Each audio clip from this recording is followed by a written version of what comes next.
So does the Trump administration need to reassess the strategy? No, I think Senator Murphy needs to learn some history. The problem here isn't, a forever war.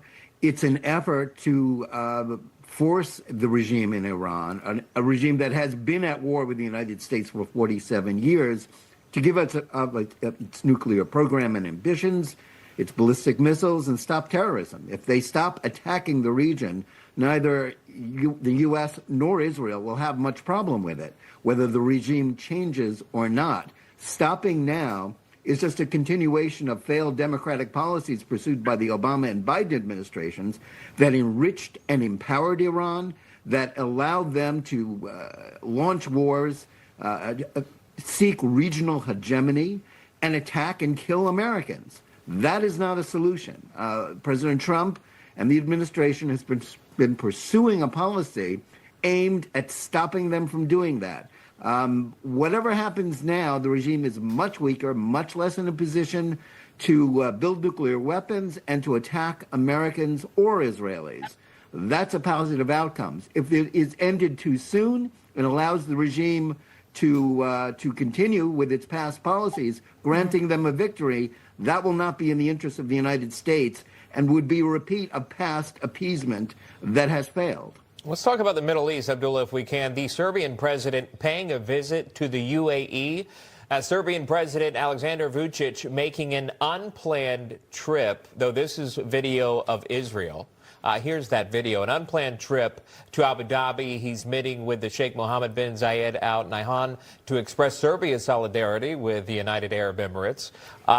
In your mind, what would be the significance of President Vučić of Serbia visiting this area? Again, an unplanned trip. You know, the United Arab Emirates has received emissaries and world leaders ever since the conflict began. Besides the Serbian president, the King of Jordan himself went to Abu Dhabi just last week.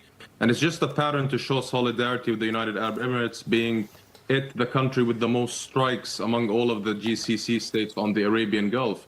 Now, why this is happening right now is because they want to show the pact of the pro-Abraham Accords alliance that was done back in 2020.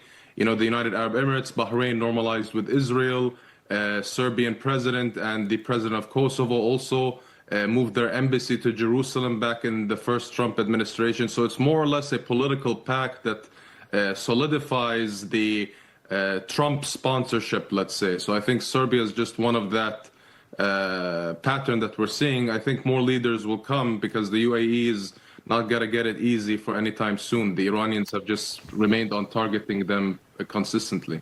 Jonathan, something that stuck out to me when looking at the targets that Iran has had is that 85% of the projectiles that they have launched have been directed at Gulf states, only 15% at Israel.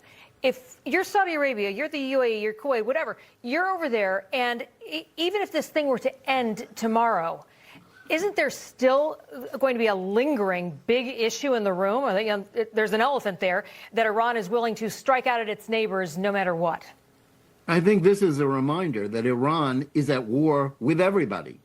Everybody that doesn't share their extremist version of Islam, which they wish to spread throughout the world, in the Muslim and Arab world as well as the West.